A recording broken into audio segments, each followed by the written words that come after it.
The ambulance siren tore through the air that summer afternoon, carrying with it the innocence of a child. Little John, a 10-year-old black boy, held his father's cold hand under the tarp of the mechanic's workshop, his dark eyes brimming with tears as he reflected on the moment his childhood came to an abrupt end. The smell of burnt oil mingled with the scent of rain beginning to fall, as if the very sky shared in its grief. Michael Thompson, John's father, wasn't just a skilled mechanic. He was a man who turned cold metal into dreams on wheels. Tall, strong, with hands calloused from honest work and a smile that lit up any room, Michael was known in the neighborhood not just for his professional excellence, but for his kindness. At a time when few establishments were run by black people, his presence in the shop was a symbol of perseverance and dignity. John grew up watching his father work, learning not only about engines and tools but about integrity and respect. Michael always said that his hands could fix cars, but it was his character that built lasting relationships. The workshop was more than just a workplace. It was a sanctuary where father and son shared dreams and life lessons. That fateful morning, Michael woke up earlier than usual. Grace, his wife and John's mother, a woman of serene beauty and silent strength, made a special breakfast, pancakes with maple syrup, John's favorite. The boy could still taste the sweetness in his mouth when hours later, he saw the hydraulic lift fail. The deafening sound of metal giving way was followed by a devastating silence that would change their lives forever. His father and protector was gone, his life story now reduced to the sweet memories of him. The following years became a delicate dance between survival and shattered dreams. Grace turned her pain into fierce determination, working endless shifts as a waitress at the corner cafe by day and a janitor at offices by night. Her hands, once soft, became rough from constant labor, but her spirit remained unshaken. Every penny she saved went into a small glass jar on the highest shelf of the kitchen, a college fund for John, a silent promise of a better future. The nights were the hardest. The soft sound of Grace's crying echoed through the narrow halls of their small house. During those moments, John would quietly get up, prepare a cup of chamomile tea, just like his father used to make, and bring it to her. It was his way of saying they were in this together, that they would survive, that Michael's legacy lived on through them. It was during those years of struggle that John met Daniel Martinez at school. Daniel was different, Latino, outgoing, from a financially stable family. Their friendship defied expectations, growing in the hallways of the public school where both were minorities. They spent hours in the library after class, John studying with the same intensity his father had applied to fixing engines, while Daniel made grand plans for the future. Grace watched the boys' friendship with a mixture of gratitude and concern. There was something about Daniel that unsettled her, a shadow behind his easy smile that reminded her of her own father, a man who had abandoned the family when she was just a girl. But she kept those worries to herself, glad to see her son smile again. High school passed in a blur of intense studies and part-time jobs. John had inherited his parents' work ethic, splitting his time between helping at the old shop where his father had worked and maintaining excellent grades. His dream was to study business at the local college, perhaps one day opening his own mechanic shop, creating a space where other black young people could learn and grow, just like his father had. His acceptance to college was a bittersweet moment of celebration. Grace prepared a special dinner, the famous Thompson family fried chicken, a recipe passed down through generations. As they ate, she pulled a worn envelope from the pocket of her apron. Inside was all the money she had saved over the years. It wasn't much, but it represented every drop of sweat, every extra hour worked, every deferred dream. College life brought its own challenges. John balanced his studies with 2 part-time jobs, determined not to rely entirely on his mother's savings. Being one of the few black students in his class brought additional pressures. Every grade, every presentation, every assignment seemed to carry the weight of expectations not just from his family but from his community. Daniel, who had chosen not to attend college, began to gradually distance himself. His visits became less frequent, his conversations more superficial. When he showed up, he always had new money in his pocket and vague stories about business opportunities. The sparkle in his eyes had changed. It was no longer the reflection of shared dreams, but something darker, more calculating.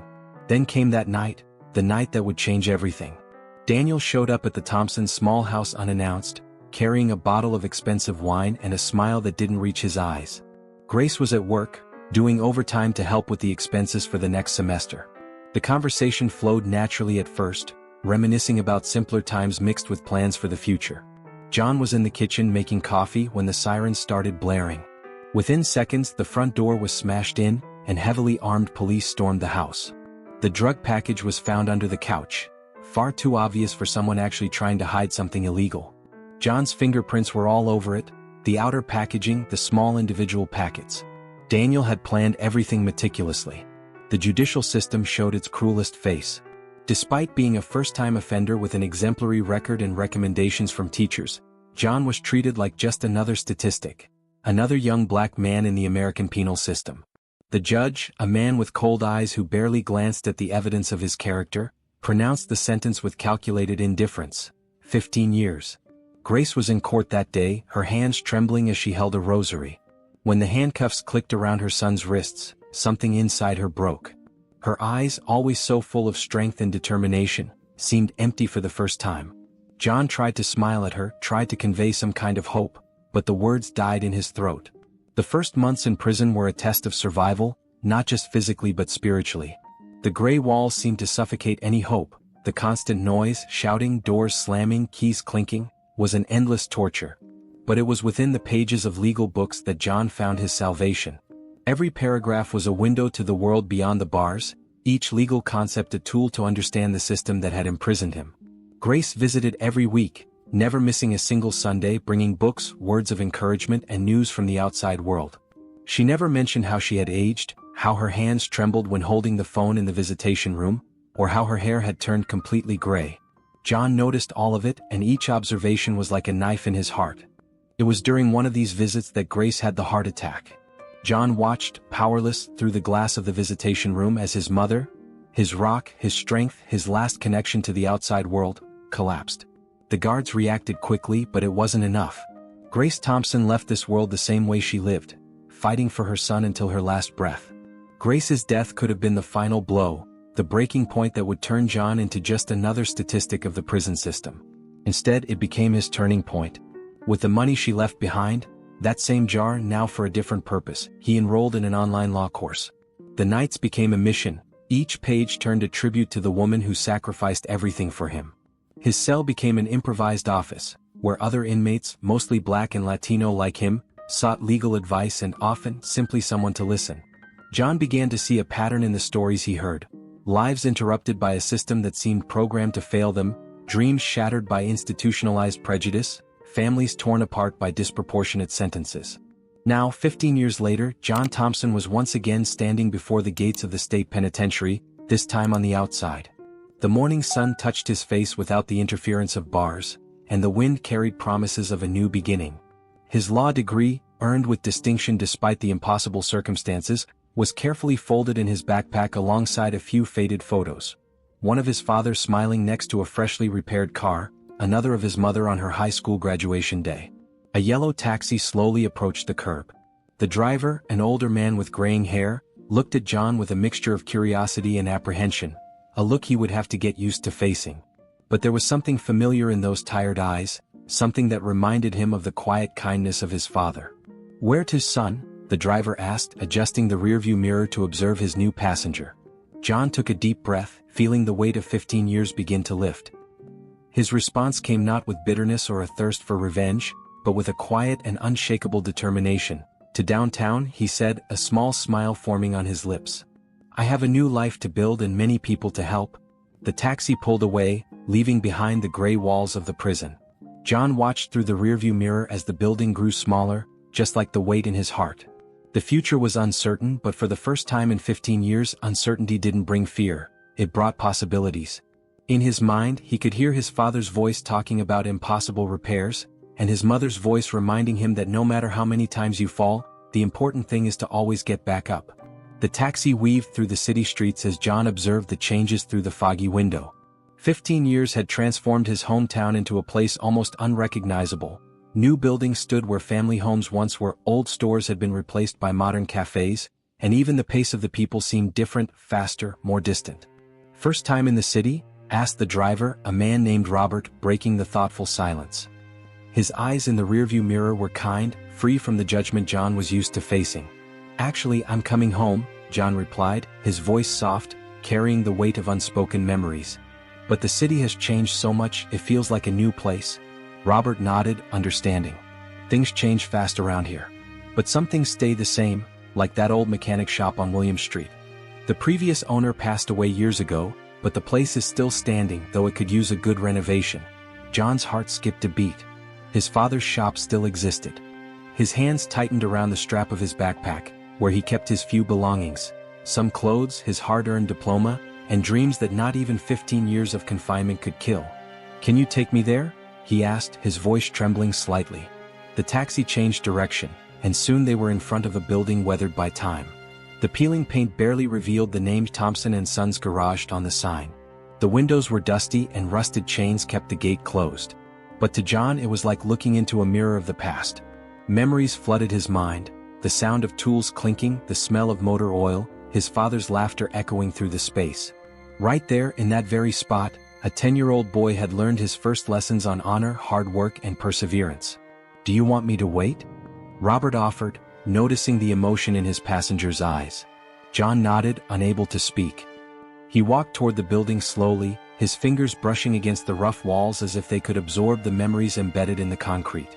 Through the dusty windows, he could make out the ghostly outlines of equipment covered by tarps. The hydraulic lift, the same one that had taken his father's life, was still there, a silent reminder of life's fragility. An elderly woman came out of the house next door, leaning on a cane. Her eyes widened as she recognized John, even after all these years. "Little John," she called, her voice trembling with emotion. "Michael and Grace's son? Aquí está tragicao para o Ingles Americano." It was Mrs. Martinez, the neighbor who always brought freshly baked cookies to John when he was a child. Her face was more wrinkled, her hair completely white, but her smile remained the same, warm and welcoming. "Mrs. Martinez," John replied, approaching her respectfully. "Do you still live here?" "Where else would I go?" she smiled, her eyes shimmering with unshed tears. "Someone had to take care of this place, keep the memories alive. Your father was a good man, John. And your mother. Grace was like a daughter to me." John swallowed hard, fighting back the emotion threatening to overwhelm him. Mrs. Martinez had been one of the few people who kept visiting his mother after his imprisonment, offering comfort when the rest of the community turned their backs. "The shop?" John began, looking again at the building. "It's waiting for you," she finished, pulling a yellowed envelope from her apron pocket. "Grace gave me this before she passed. She said to give it to you when you came back." With trembling hands, John opened the envelope.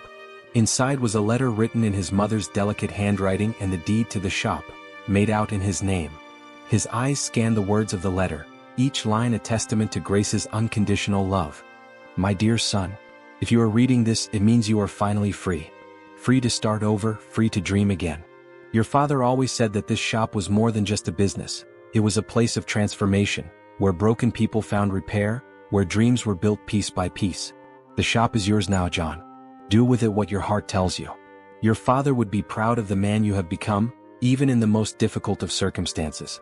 And I, my son, always knew that your light would shine, even in the deepest darkness. With all my love, Mom." Tears finally rolled freely down John's face. Mrs. Martinez held his hand, offering the kind of comfort that only those who have shared a life of struggles can give. "There's a lot of work ahead," she said, looking at the shop. "But you're not alone. The community needs this place as much as before. Maybe even more." John carefully put the letter away, his heart lighter with the certainty of a purpose. The shop would be more than just a business. It would be a center of hope, a place where people who, like him, needed a second chance could find support and dignity. "I need to take care of a few things first," John said, heading back to the taxi where Robert waited patiently. "But I'll be back. This place still has a lot to offer." The rest of the day passed in a whirlwind of emotions and paperwork. John found a small room to rent not far from the shop, a modest but clean place, offered by a landlord who didn't ask questions about his past. With the little money he had saved in prison, he bought the essentials: a mattress, some work clothes, personal hygiene items. That night, sitting by the window in his new room, John watched the city lights. 15 years ago, he had been taken away in handcuffs from the very same neighborhood, marked as a criminal. Now he was back, no longer as a victim of the system, but as someone determined to make a difference. His phone, a basic model bought that very day, buzzed with a message from Mrs. Martinez: "I stopped by the shop tonight. The streetlights still work. Some people in the community heard you came back. They're asking when Thompson's garage will reopen." John smiled, feeling a peace he hadn't known in years. Tomorrow his real journey would begin, not just the rebuilding of a business but redemption and purpose. His father's shop would be more than a memorial to the past, it would be a beacon of hope for the future. At his small, makeshift table, John began to make plans. In addition to restoring the workshop, he would use his legal knowledge to help people in the community. Perhaps he could offer free legal consultations a few nights a week, create a space where those facing injustices could find guidance. The distant sound of sirens made him glance out the window once again. Somewhere in the city, someone was having their life changed, perhaps in the same way his had been 15 years ago. But now he was in a position to help, to make a difference. "I'm coming back, Dad," he whispered to the night. "And this time I'll do more than fix cars. I'll help fix lives." Morning arrived with promises of a fresh start, painting the sky with soft shades of pink and orange. John woke before the sun, a habit deeply rooted from his years in prison. His fingers traced the rough texture of the only tie he owned, a gift from Mrs. Martinez, who had insisted he needed to look presentable for his first interview at the law firm. The navy fabric still held the faint scent of her perfume, a fragrance that vaguely reminded him of his mother. The small apartment he rented was simple, a bed, a worn wooden table and a cracked mirror on the wall. But to John it represented freedom. The night before he had spent hours sitting on the floor, meticulously organizing his few belongings. The hard-earned diploma, some clothes donated by the local church, and a cardboard box containing the last mementos of his parents. As he adjusted his tie in front of the mirror, his eyes met the high school graduation photo, carefully pinned to the corner of the mirror. In it, Grace was smiling brightly beside him, her face glowing with a pride that no financial hardship could diminish. It was the last picture they had taken together before everything came crashing down. The law firm Anderson and Associates occupied the third floor of a modest building in the heart of the city. The elevator was broken, forcing John to climb the stairs, each step a metaphor for the journey ahead of him. On the landing of the second floor, he stopped to catch his breath and double-checked the documents in his worn-out folder. The receptionist, a middle-aged woman named Patricia, looked up as he entered. Her initially wary gaze softened as she noticed the respectful way John introduced himself, his calm voice carrying a dignity that 15 years in prison had not erased. "Dr. Anderson is expecting you," she said, her voice gentler than expected. "First door on the right?" William Anderson was not what John had expected. Tall, with broad shoulders and graying hair at his temples, the lawyer exuded an aura of quiet strength. His office, unlike the ostentatious environments John had imagined, was a welcoming space. The walls, painted in a soft beige, displayed not only diplomas and certificates but also black and white photographs from the civil rights movement, determined faces marching for justice, hands raised in silent protest. "John Thompson," Anderson said, standing to greet him. His handshake was firm, his dark eyes studying John with genuine interest. "Patricia told me about you. She said you arrived 20 minutes early." "My father always said that punctuality is respect, sir," John replied, sitting in the chair indicated. "Michael Thompson," Anderson murmured, a soft smile forming on his lips. "The shop on William Street, right? That man had magic hands when it came to mechanics." John's heart skipped a beat. "You knew my father?" Anderson stood up, walking over to a small table in the corner of the office where a framed photograph rested. In the picture, a younger Anderson smiled beside a red 1967 Chevrolet. And there, almost in the corner of the frame, was Michael Thompson, his hands stained with grease, his bright smile unmistakably familiar. "Your father saved this car when every other mechanic in town said it was a lost cause," Anderson explained, running his fingers over the glass of the frame. "But it wasn't just the car he fixed. At the time, I was a young lawyer struggling to establish my practice. I didn't have the money to pay for the repair, but your father, he saw something in me just like he saw potential in that old car." Anderson sat back down, his eyes fixed on John. "Michael let me pay for the service in small installments over the course of a year. But more importantly, he taught me a valuable lesson about seeing the worth in people, not just in their current circumstances."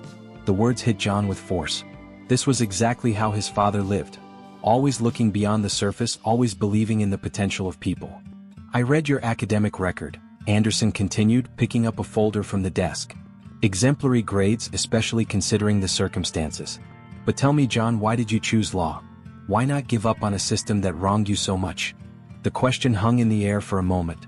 John thought about all the nights in prison, studying under the weak light of his cell, the stories of injustice he heard from other inmates, his mother's face through the glass of the visiting room. "Because I learned that the law is like the tools in my father's workshop. he finally answered. In the wrong hands they can cause harm. But in the right hands they can fix what's broken. They can give a voice to the silenced, hope to those who have lost everything. Anderson nodded slowly, a glimmer of approval in his eyes. I can't offer a high salary, he said. Most of our clients can barely pay the court fees. The work will be tough, the hours long, and there will be days when you'll question if it's worth it. I'm not looking for wealth, sir, John interrupted softly. I'm looking for purpose. Will, Anderson corrected, extending his hand again. Call me Will. And welcome to the team, John. As John left the office, he felt a lightness he hadn't experienced in years. The morning sun was still shining brightly, but now it seemed brighter, more promising.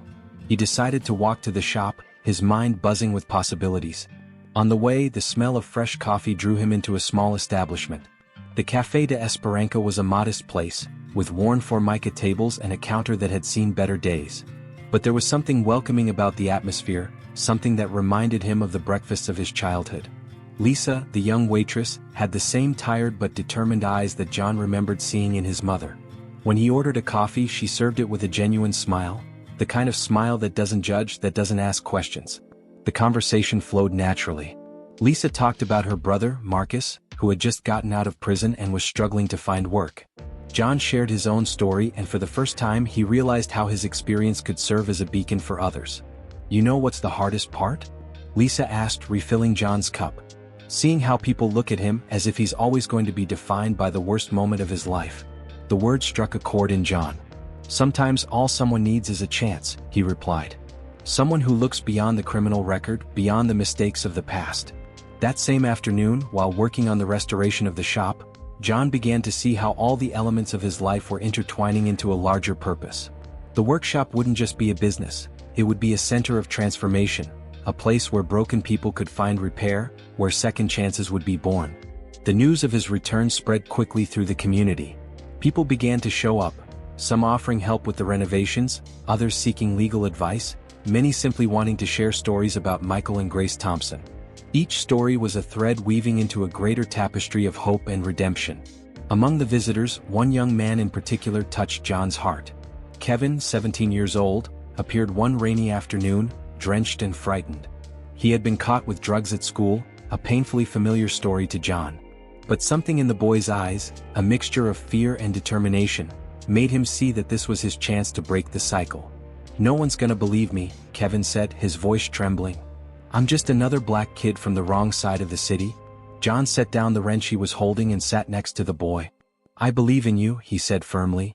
And I'll help you prove your innocence. Kevin's case became more than just a legal battle.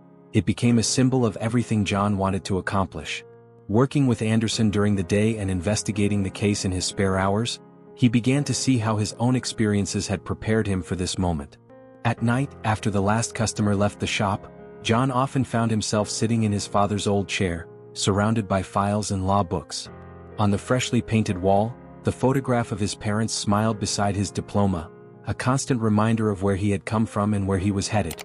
It was on one of these nights that the envelope appeared, slipped under the door. The handwriting was familiar even after all these years. Daniel. The paper trembled in John's hands as he read. I know nothing I say can fix what I did. 15 years is too long to carry this weight. You deserve to know the truth about that night, about why I did what I did. If you're willing to listen, I'll be at the Café de Esperanza tomorrow at 9. Not to ask for forgiveness, I don't have that right, but to offer the truth you deserve. John held the letter for a long time, feeling the weight of 15 years of unanswered questions. The truth, he knew, could be as liberating as it was painful. But he was ready to face it, not for revenge, but for closure. Because sometimes, in order to truly move forward, you have to make peace with the past. The morning was gray, as if the very sky shared the weight of the moment that was to come.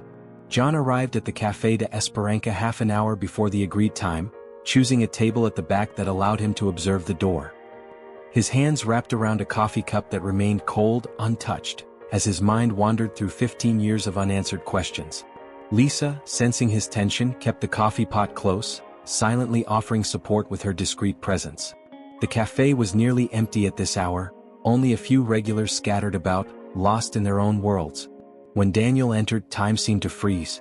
15 years had left their marks, gray hairs at his temples, deep wrinkles around his eyes, shoulders slumped from the weight of long-held secrets. His eyes met John's immediately as if they knew exactly where to look. "You came," Daniel said softly, standing beside the table. His voice trembled slightly, laden with contained emotions. John gestured to the empty chair across from him. "Sit down," he said, his voice controlled, neutral. "You said you had a truth to share." Daniel pulled a crumpled envelope from the pocket of his coat before sitting down. His hands trembled visibly as he placed it on the table. "First, I need you to see this." Inside the envelope was an old photograph and a yellowed letter. The photograph showed two men, one of them John recognized as Daniel's father. The other. "This is Roberto Santos," Daniel explained, his voice low and intense. "He was my father's business partner in the import business. At least, that's what everyone thought." John studied the photograph, noting the forced smiles, the tense gazes. Daniel continued, his words now flowing like a torrent that had been dammed for too long. "My father wasn't the respectable businessman everyone thought he was. He and Roberto were running a drug trafficking operation that spanned 3 states. When I was 16, I found out the truth by accident. I found documents, overheard conversations I shouldn't have." Lisa approached quietly, filling their cups.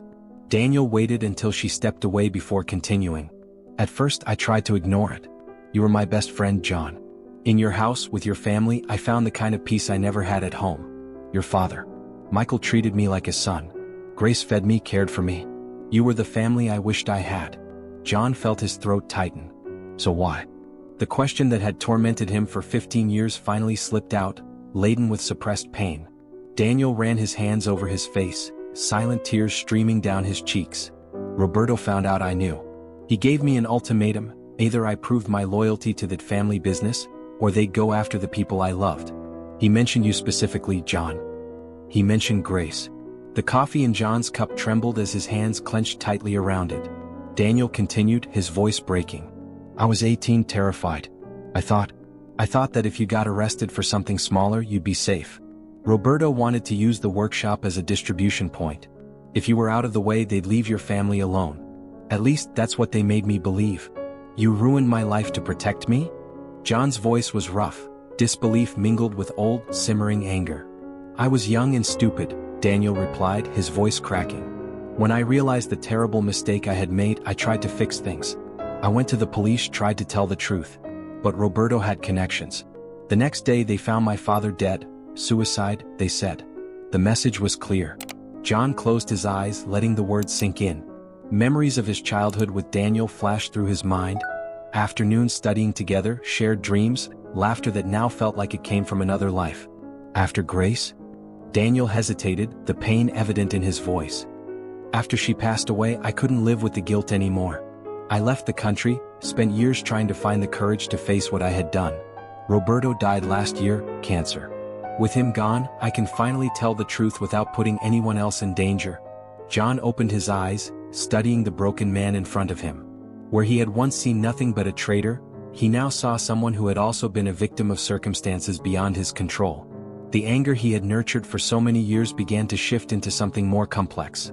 "I have proof," Daniel continued, pushing the envelope forward. "Documents, records, everything I collected over the years. I can't undo what happened, John, but maybe this can help others. Stop stories like ours from repeating." John took the envelope, feeling the weight of its contents. Not just the papers but the truths they held. "Why now?" he asked. "Why didn't you wait another 15 years? Daniel smiled sadly. "Because I heard about what you're doing. The workshop, the work with Anderson, helping people the system failed. You've turned your pain into something meaningful, John. I wanted you to know the truth before you decided how to use this information." The silence that followed was filled with the soft sounds of coffee, clinking cups, distant conversations, life continuing its inexorable course. John looked out the window, watching people hurry along the sidewalk, each carrying their own stories, their own unspoken truths. "I can't forgive you," John said finally, his voice firm but not cruel. "Not yet. Maybe never. But I understand. And that's a start." Daniel nodded, silent tears marking his face. "It's more than I deserve." As Daniel stood to leave, he seemed both older and younger at the same time, as if a massive weight had been lifted from his shoulders, only to be replaced by another kind of burden. "John," he said, stopping beside the table. "Grace, she knew you were innocent. She never doubted, not for a second. She told me that the last time I saw her, just before before the end. She said that a mother's heart knows the truth. The words hit John like a punch to the chest, releasing tears he didn't know he'd been holding back. Lisa quietly approached, placing a gentle hand on his shoulder. That night, alone in the workshop, John spread the documents from the envelope across his father's workbench. The evidence was all there, a complex web of corruption, violence, and shattered lives. In his hands was the power to expose everything, to seek a different kind of justice. His eyes landed on the photograph of his parents on the wall. Grace's smile, frozen in time, seemed to hold a wisdom he was only now beginning to understand. Beside her, Michael, with his hands stained in grease and his gentle gaze, seemed to remind him that sometimes the real repair begins with forgiveness. John grabbed his phone and dialed Anderson's number. When the lawyer picked up, his voice carried a renewed sense of purpose. "Well, I need your help. We have a bigger case than we thought. And this time it's not just about justice, it's about healing." The sun had barely risen when John arrived at Anderson's office that Sunday. The building was quiet, its empty corridors echoing only the sound of his determined steps. Will Anderson was waiting for him in his office, a solitary figure against the awakening city skyline. "I brought coffee," John said softly, setting down a coaster with 2 cups on the mahogany desk. The familiar aroma filled the room, bringing a bit of warmth to the cold morning. "It's from Lisa. She makes it just like my mom used to." Anderson smiled, taking one of the cups. His eyes, weary from decades of courtroom battles, still held a spark of resolve. "Your mom always said good coffee needs time and patience. Just like justice." John began to lay out the documents on the table, each paper telling a part of a larger story of corruption and ruined lives.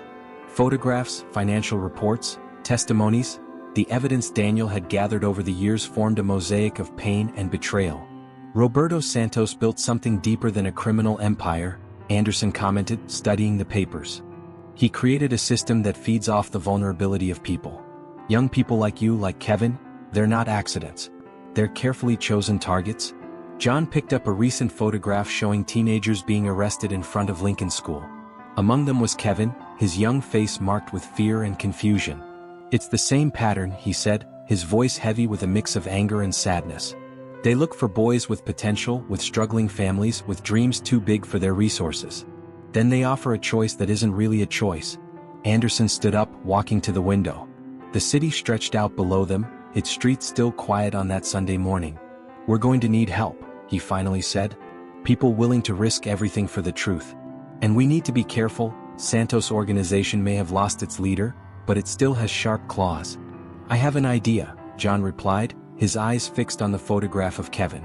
"But it's going to take courage. Not just ours, but from people who've already lost so much to this system."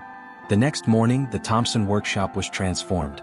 John had spent hours rearranging the space, turning the back office into an impromptu meeting room.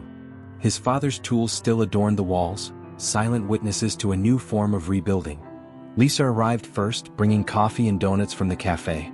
Her brother Marcus accompanied her, his eyes carrying the weight of years lost behind bars. Kevin took a corner of the room, his young face alternating between hope and fear. And then, to everyone's surprise, Daniel entered, carrying a thick folder of documents and years of guilt on his shoulders. "Thank you for coming," John began, his voice soft but firm. "I know being here isn't easy for anyone. Each person in this room carries different scars from the same war. But today we're not here as victims." He paused, his eyes meeting each face in the room. "We're here as survivors, as witnesses, and most importantly as agents of change." Marcus was the first to speak, his voice initially hesitant but gaining strength. "I spent 5 years in prison for something I didn't do. When I got out, I thought my life was over. But my sister..." He looked at Lisa with tear-filled eyes. "She never gave up on me."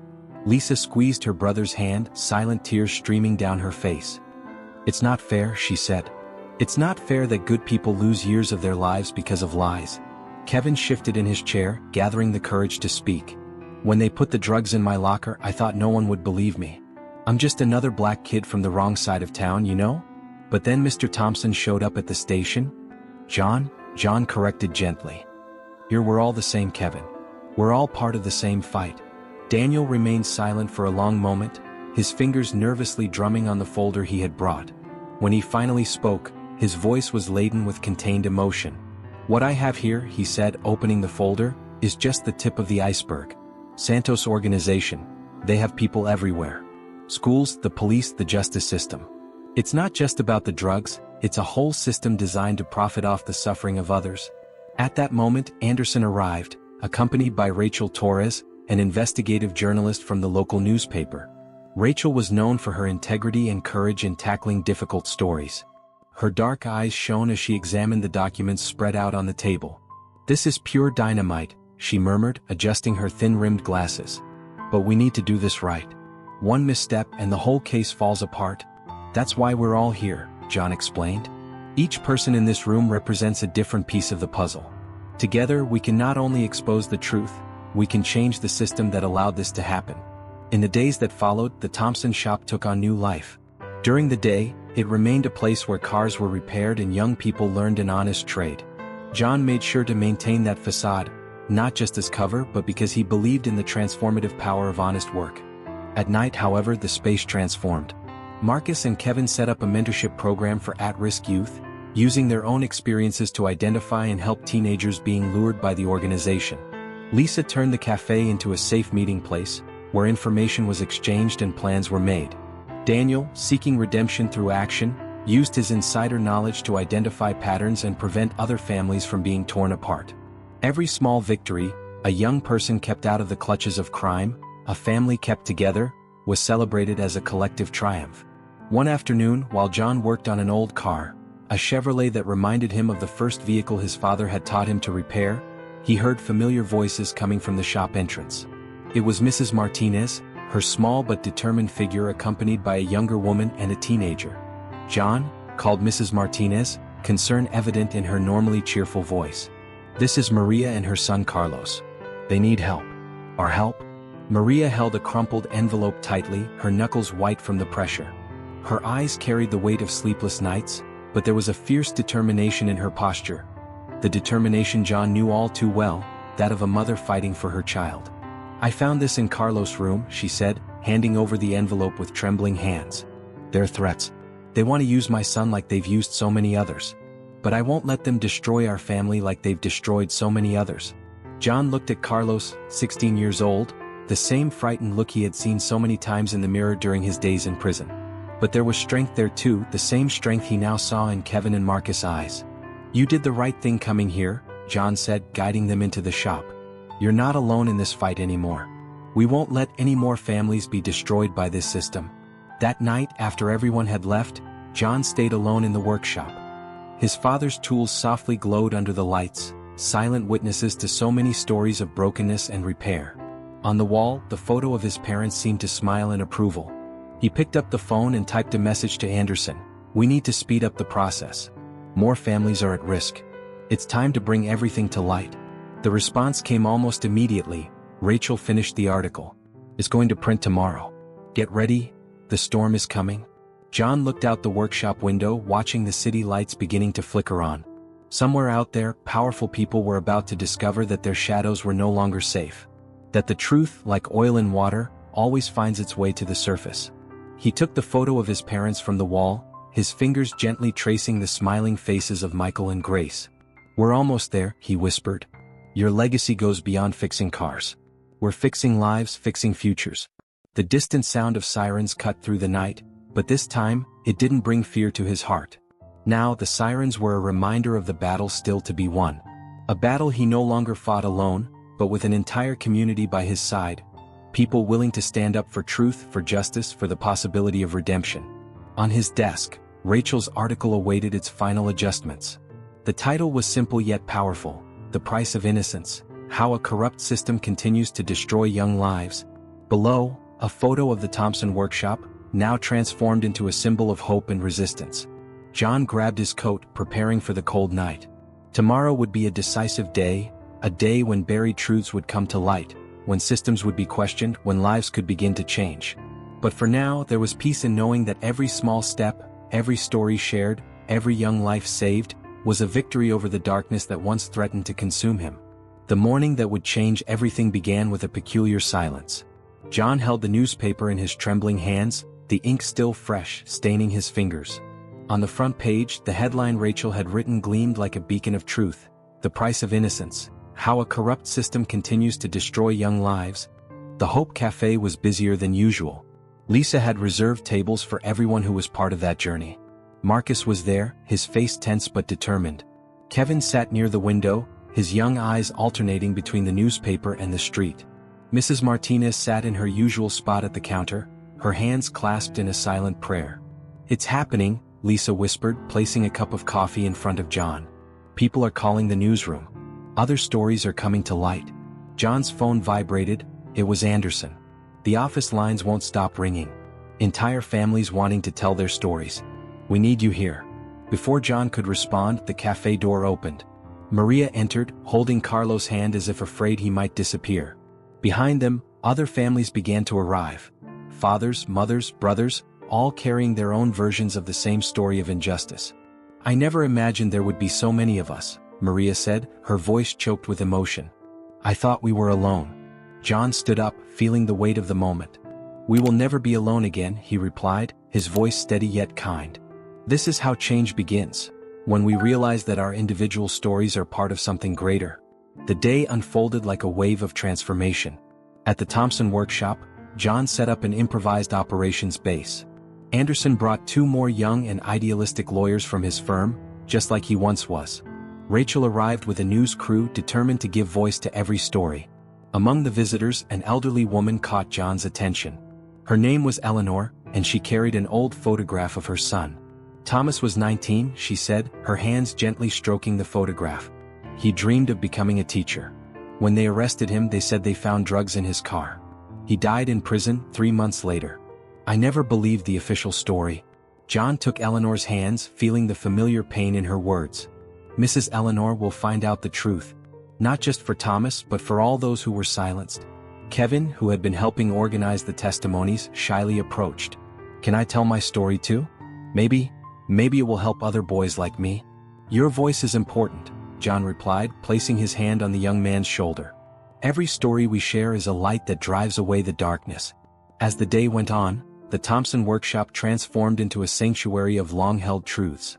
People who had never met before discovered deep connections in their shared experiences. Mothers embraced other mothers, understanding without words the depth of their struggles. Daniel appeared at the end of the afternoon, his eyes red from crying. More people are willing to speak, he said, placing a new folder on the table. Former system employees, people who couldn't sleep with their consciences. It's as if the truth has been waiting all this time to be set free. The night had fallen over the city, but no one seemed ready to leave. Lisa had brought food from the cafe, turning the moment into a kind of sacred vigil. Stories kept being shared, tears mixed with renewed determination. You know what struck me the most in prison? John said when a natural silence settled. It wasn't the physical confinement. It was the feeling that my story had been stolen, that my truth didn't matter. Today we're reclaiming our narratives. We're rewriting the ending. Anderson arrived with encouraging news. The public prosecutor is setting up a special task force. The evidence is too strong to ignore. But we need to prepare, there will be resistance. As if to confirm his words, Rachel's phone rang. Her face paled as she listened. They tried to break into the newsroom, she informed after hanging up. They destroyed some computers, but the files are safe. We made backups of everything. A murmur of concern ran through the group, but John remained firm. This is how we know we're on the right track. When the system reacts, it's because it's feeling the impact of the truth. Maria hugged Carlos tighter, her eyes reflecting both fear and determination. What do we do now? We stay united, John replied, his calm voice cutting through the tension in the air. We keep telling our stories. And more importantly, we turn our pain into action. In that moment, as if the universe wanted to test their resolve, the workshop lights flickered and went out. In the dark, someone let out a small scream of surprise.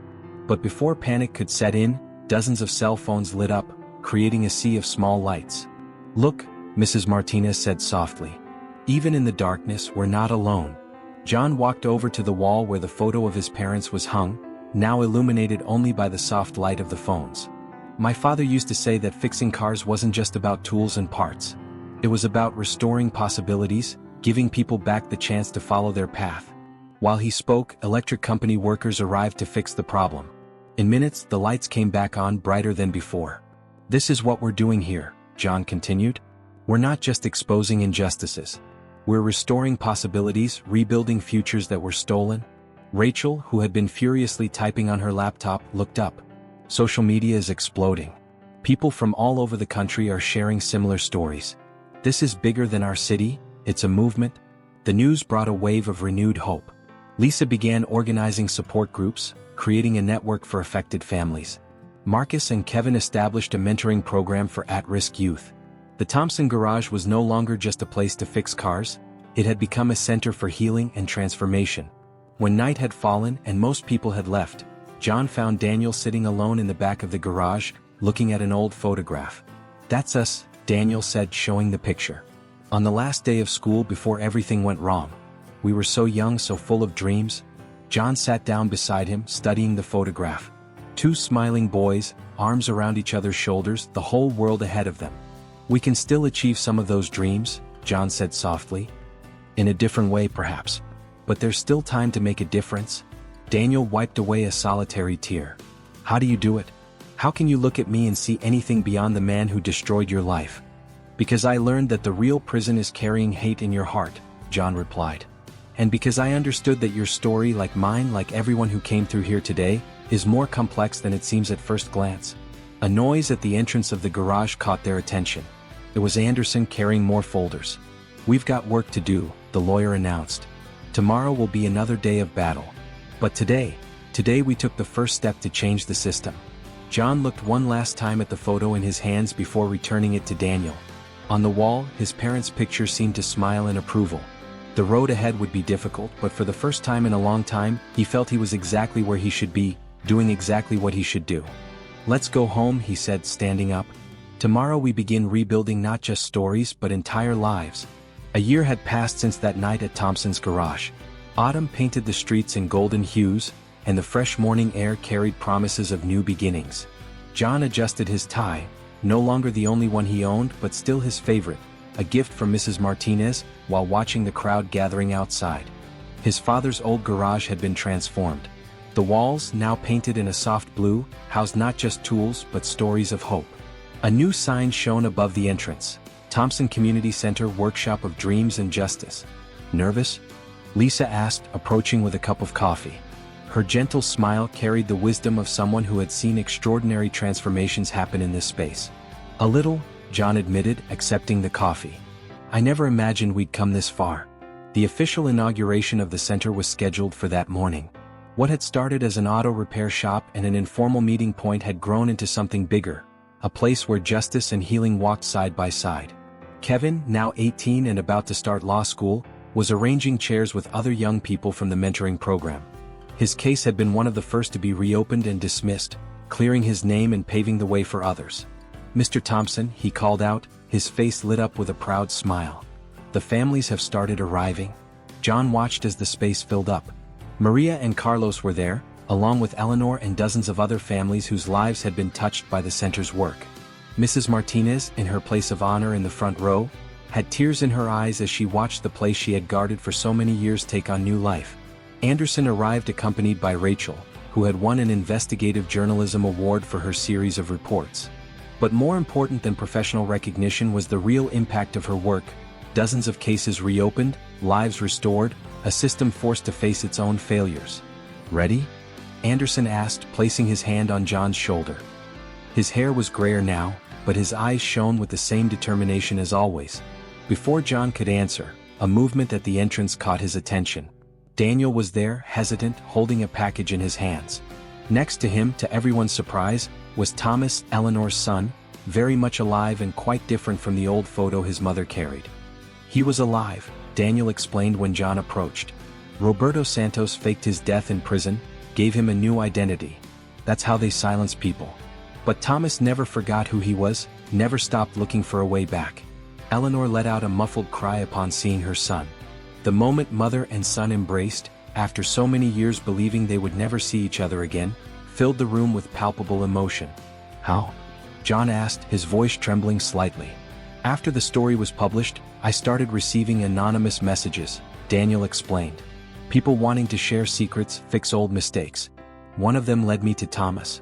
John looked at the man who had once been his best friend, seeing for the first time not the traitor who had condemned him, but someone who was also seeking redemption. "The package," Daniel continued, extending the wrapped item in his hands. "It's something your mother left with me before she passed. She said to deliver it when you were truly ready." With trembling hands, John opened the package. Inside was a photo album and a letter, Grace's delicate handwriting filling several pages. "My dear son," the letter began. "If you're reading this, it means you've found your way back not just home, but to your true purpose. Your father always said that fixing cars was just the beginning. The real work was mending hearts, rebuilding dreams."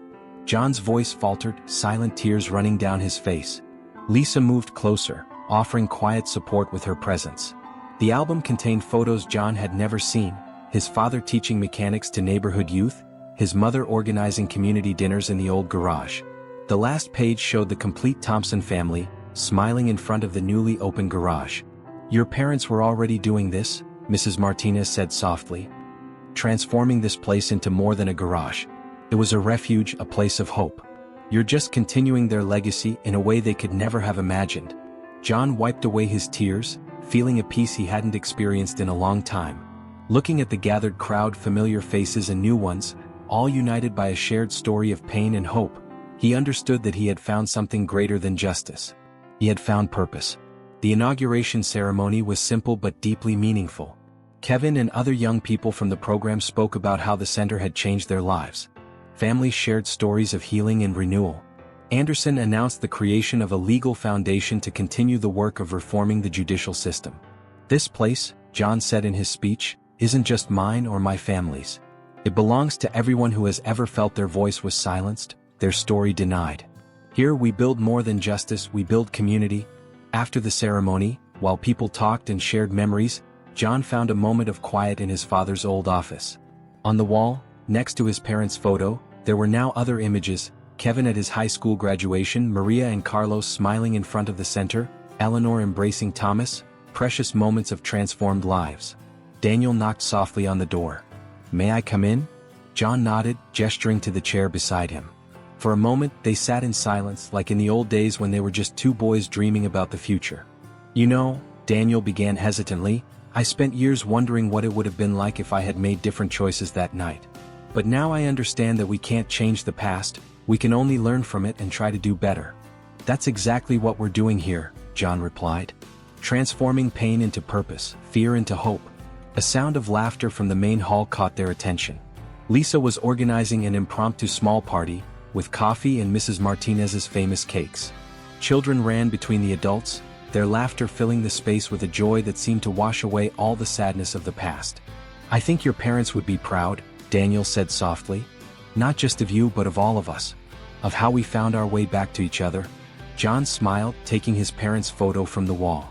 Their smiles seemed brighter now, as if they knew their dream of a place of healing and hope had finally come true. "Let's go," he said, standing up. "We have a community waiting for us." As they walked back to the celebration, John felt a deep gratitude. For every person who had been part of this journey, for every story shared, for every moment of healing. His father's garage had transformed into something bigger than he could have imagined, a living testimony that even the deepest wounds can be healed when people unite with a greater purpose. The afternoon sun streamed through the windows, painting everything in a golden glow. In the center of the hall, Eleanor danced with Thomas, reclaiming lost moments. Kevin enthusiastically explained his plans for law school to a group of admiring young people. Lisa served coffee with her characteristic smile, while Marcus helped Mrs. Martinez distribute slices of cake. And there, in that moment, John understood that true redemption wasn't just about clearing his name or exposing injustices. It was in every recovered smile, every reunited family, every dream reborn from the ashes of despair.